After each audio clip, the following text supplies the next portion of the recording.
वक्रतुंड महाकाय सूर्यकोटि समप्रभ निर्विघ्नं कुरु मे देव सर्वकार्येषु सर्वदा। नमस्कार मित्रों, आपके अपने YouTube चैनल धर्म सेतु में आपका बहुत बहुत स्वागत।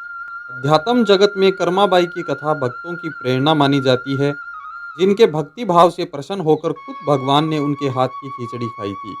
आइए आज हम आपको बताते हैं कर्माबाई के जीवन चरित्र और चमत्कारों के बारे में। कर्माबाई का जन्म राजस्थान के नागौर जिले की मकराना तहसील के कालवा गांव में जाट परिवार में हुआ। उनके पिता किसान थे जीवनराम जी डूडी व मां का नाम रत्नी देवी था। पिता जीवनराम शुरू से परम कृष्ण भक्त थे। भगवान को भोजन करवाने के बाद ही वह खुद अन्न व जल ग्रहण करते थे। कथाओं के अनुसार कर्माबाई पैदा होते ही हंसी थी, जिसे देखकर हर कोई अचरज में था। जब भगवान ने खाया कर्माबाई के हाथ से भोग, कर्माबाई जब 13 साल की थी, तब कार्तिक पूर्णिमा पर स्नान के लिए पत्नी सहित पुष्कर जाते समय पिता जीवनराम ने उन्हें घर में भगवान के भोग की जिम्मेदारी सौंपी। कहा भगवान को भोग लगाने के बाद ही वह खुद भोजन करे। उनके जाने के अगले ही दिन कर्माबाई ने सुबह स्नान कर बाजरे का खिचड़ा बनाया। उसमें खूब घी डालकर उसने भगवान की मूर्ति के आगे रख दिया। वह बोली कि भगवान, आपको जब भी भूख लगे तब भोग लगा लेना, तब तक मैं घर के अन्य काम कर लेती हूँ। इसके बाद वह काम में जुट गई और बीच बीच में थाली देखने आने लगी।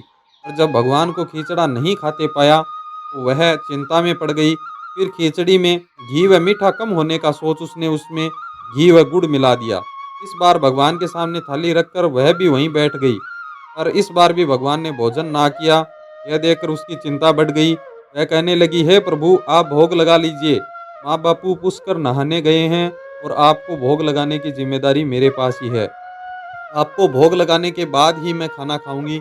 लेकिन जब भगवान ने फिर भोग नहीं लगाया तो वह शिकायत करने लगी कि माँ बापू जिमाते हैं तब तो आप भोग लगा लेते हो, आज मैं खिला रही हूँ तो नहीं खा रहे हो, खुद भी भूखे बैठे हो और मुझे भी भूखी रखोगे क्या। मनुवार वह शिकायत करते पूरा दिन बीत गया। आखिर शाम तक जब कर्माबाई ने भी भोजन नहीं किया तो कन्हैया को प्रकट होना ही पड़ा। भगवान बोले, कर्मा, तुम्हारे पर्दा नहीं करने की वजह से वे भोजन नहीं कर पाए। यह सुनकर कर्मा ने अपनी ओढ़नी की ओट पर श्री कृष्ण जी को खिचड़ी का भोग लगाया, जिसके बाद भगवान ने पूरी खिचड़ी खा ली।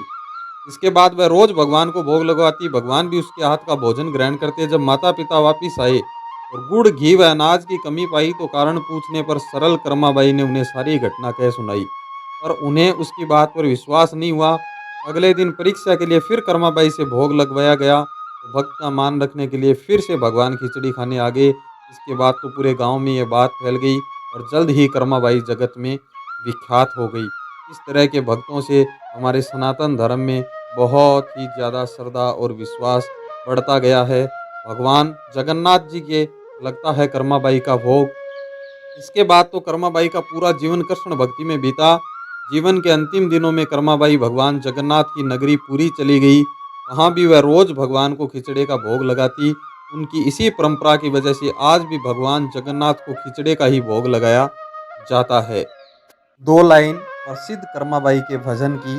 थाली भर के ल्याई रे खींचड़ो, थाली भर के ल्याई रे खींचड़ो, ऊपर घी की बाट की, जीमो म्हारा श्याम धनी जिमावे बेटी जाट की, जिमावे बेटी जाट की। बाबो म्हारो गांव गयो है, ना जाने कदी आवे लो, बाबे के भरोसे संवरिया भूखो ही रह जावे लो। आज जिमाऊं तन खींचड़ो, काल राबड़ी छाछ की, जीमो म्हारा श्याम धनी जिमावे बेटी जाट की। बोलो भक्त और भगवान की जय। वीडियो अच्छा लगा तो लाइक शेयर सब्सक्राइब जरूर कीजिएगा। आभार, अभिनंदन।